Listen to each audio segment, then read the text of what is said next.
Yeah. Morris is saying, is the idea of nation building in Afghanistan absurd without Enlightenment ideas having taken hold?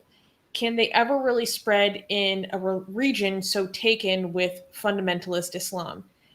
Is there a point to book? Um, Book booking. oh, I don't know if I should say that second word, but I'm going to say Yeah. flooding an area with books and knowledge like But Ideas Beyond Borders does. So I know that Ideas Beyond Borders is really um, going to focus a lot of resources on Afghanistan. Soon, they just their founder Faisal just had a big piece in the New York Post about this. So I think that's a really awesome effort. This actually interesting. This question ties into conversations that Armin and I have been having behind the scenes, which is like basically, what do you do if a country isn't ready for democracy? Like, we were kind of tackling with this idea of like some places just aren't ready for democracy. And I think this is one of those examples. Is the idea of nation building in Afghanistan absurd without Enlightenment ideas? Um, I mean, even with or without Enlightenment ideas, I mean, it just feels absurd in general. I mean, it's never been united in its entire history. But there was a then time it was it I'm there kind of was a time tackling with, sorry, what? there was a time that it seemed like it was united when the king stepped Yeah, down and it was like, yeah, brief like I'm going to period. give my powers away. Yeah, it was a brief Yeah. period. But like, yeah. Um, but yeah, I kind of expressed what I already need to. Maybe I'm just because of it, it's been a horrible, recently, but just kind of like I don't even think we're ready for Enlightenment ideas yet. Okay. So even based on ignoring world history and just focusing on Afghan history, you could see the time where liberalism seems to be like on the up, and economy was growing. It seemed Afghanistan was going to build itself. Do you know what I mean? Like, you just there are very few simple principles, that if your country is run by, you don't need an active up down nation building from a foreign government to you know to make things work, right? If you have some level of freedom in your economy, right? Let capitalism do its thing with some level of safety net and some level of regulation, but not so much that it's going to cripple trade and entrepreneurship and competition. And if you have some freedom of ideas, okay, and you have secularism and democracy, if you just have those things, just investment and money is going to pour in, and once it does, in your country is just going to do its thing. It will just build itself by that point, right? And you see this everywhere, right? And you don't, it is our job as activists to promote Enlightenment ideas, right? It's not the job of any government to do that.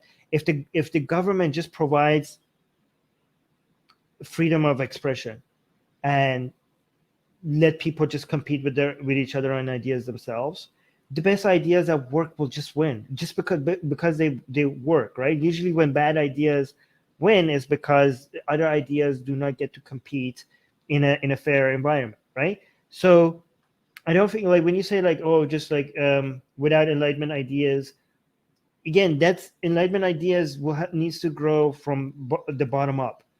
When it comes to any form of policy, just provide access to education and provide the opportunity for people to compete, um, have their ideas compete against each other. Those are the things you need. When the role of government is to just make sure people who need education have access to education, right? That's the role of the government. Everything else, it just has to happen organically. Okay. The roles of other governments is to strategically partner up with like Afghanistan strategically with the permission of the government and the desire of their own people. Other than if it is obviously within the strategic interest, economic and strategic interest of the country who's providing that, right? But other than that, you can't just like, hey, we're here to build your nation. It doesn't work like that, right? You need to let it organically happen on its own. Yeah, but Mars, like a precondition of organizations like Ideas Beyond Borders doing the work that they do is literacy. So we need to build up the basic literacy, and then through a lot of different means, and IBB is doing great work to make sure that there is information available to people in their native language, right? Because that's the other piece. Not only do they have to be literate, but the kind of ideas that we want to promote as helping to make sure that humanity prospers, we have to also make sure that that information is available to them in a language that they are literate in. But like I just highlighted, there's a lot of steps that have to come before then. So I'm actually optimistic though about the future. I know it's hard to be optimistic right now. I think like Reza is saying education is the solution to 90% of humanity's problems. I mean, I don't know if it's 99%, but I do think it seems like it's a lot. I think it's a lot of people think it's cliche to just say like, well, we just need education, but it's kind of true. And the reason why I'm optimistic is because I think the access to information in the next couple of decades is going to be so cheap and so available to the poorest people. Self-education is going to become so much cheaper and so much easier, and the barriers to knowledge and information is going to drop so significantly, and I can't even imagine the positive the effects of that, like with satellite internet, with Starlink, and then the cost of that dropping and stuff like that. I can't even imagine the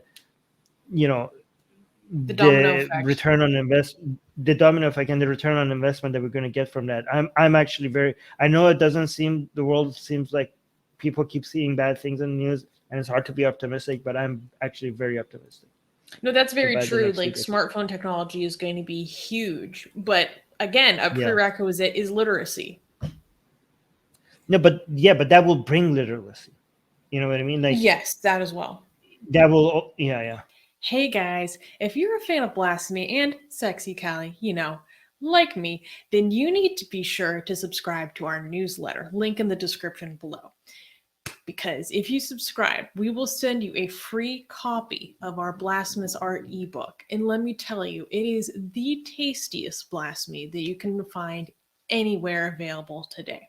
And we are so generous with our blasphemy that we continue to send you more blasphemy every week. So make sure to subscribe, link in the description below.